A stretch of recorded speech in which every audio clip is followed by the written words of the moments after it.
Your LSU Tigers lose to the Florida Gators, game 2 of the series. All your questions about this offense, if you had questions about this offense, showed themselves tonight.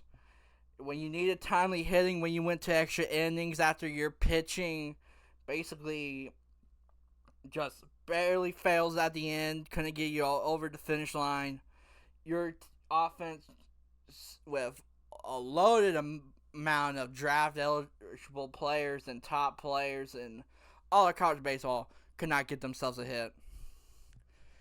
And that this is where the questions of if this team is actually a contender come in, right? And it's a fair talking points, all fair talking points about this team, and we're gonna talk about them. But first, let's roll that intro.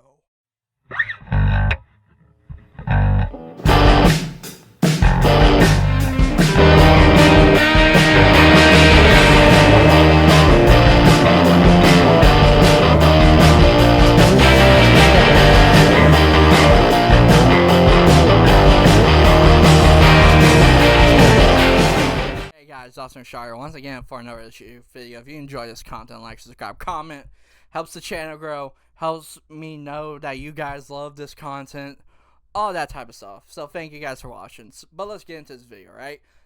Usually I like to talk about pitching first, right? But I think the biggest story should get the biggest talking point, and the biggest talking point of this game was that your team could not buy a hit after the 6th inning, right? Let's go over it, right? Travinsky starts this in the 4th inning with a solo shot that tied the score at 2 because of someone was on base. I forget who, but that's not important. Then Bigham and Jones both hit solo homers, and you got yourself let's see here. Is there anything else here about it hitting, right? Because this is the weird thing about this team, right? You're getting these hits. You're filling the stat categories up. 8 of your 9 stars got hits tonight, right? Bingham stays hot. Jared Jones hits another home run to increase his lead for the team. And everything is looking good, but as the game is going on, and here's the thing about it. You gotta give credit to the Florida pitching squad for shutting down LSU, but if you're thinking you're on the same level as Florida, right, a team that eventually were able to get themselves out of the hole and win this game, where are your timely hits? That is a good question to ask about this team. And sometimes that it's just baseball, right? You fail like 7 out of 10 times, right?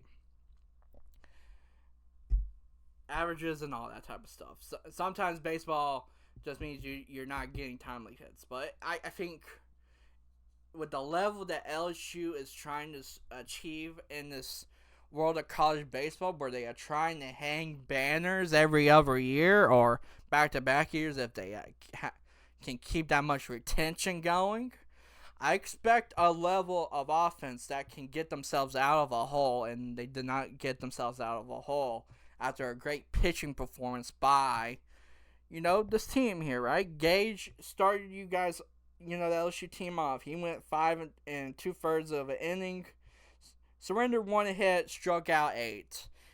It was basically the same recipe as Luke Holman. A lot of high fastballs and a bunch of sliders, confusing everyone. And then here, what is it? After he got hit, right? Gavin Gucci, he finishes the 6th. He threw a scoreless 7th, but gave up a leadoff double to start the 8th. And then your best reliever comes in, Nate Alkenhausen, and he gave up a single. He immediately gives up a single, recorded himself a strikeout and a flyout. And then, but a wild pitch on what would have been a strikeout because of college rules wasn't a strikeout, allowed K. Curlin to reach base, the runner at third to score, making it a 4-3 game.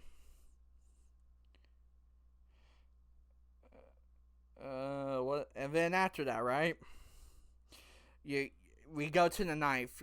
Nate has himself 2 outs. And then What else is here? Ty Evans hits himself a single in the center field. Well, that scored the pinch runner.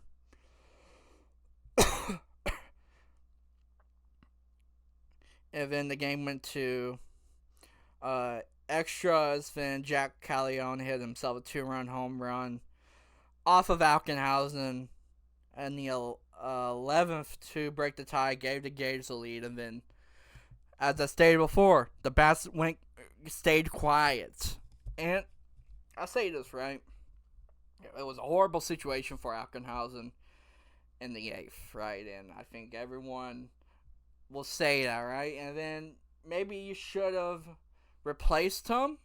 I can definitely see that mindset, and I could agree with the scenario. But in the words of Jay Johnson, he earned the right to finish, right? It's not his fault that LSU forgot to hit when he came out. And Gavin Gidget come out. It's not. It's a horrible situation for your best reliever since 2022. And I understand Jay Johnson's mindset. I understand why he trusted him in that position. Just did not work out, and sometimes that's just baseball. But as stated before, right? As you know, they are going into Game 3 tomorrow or today, depending on when this video is uploaded. They are going to see if what's going to be normal for LSU, right? Is it going to be this type of performance tonight? Is it going to be a repeat of Game 1? Or is it going to be somewhat a mix of both, in which this is going to just be a high-scoring game, and whoever scores last is probably going to be the winner? Honestly, I'm hoping for more of a Game 1.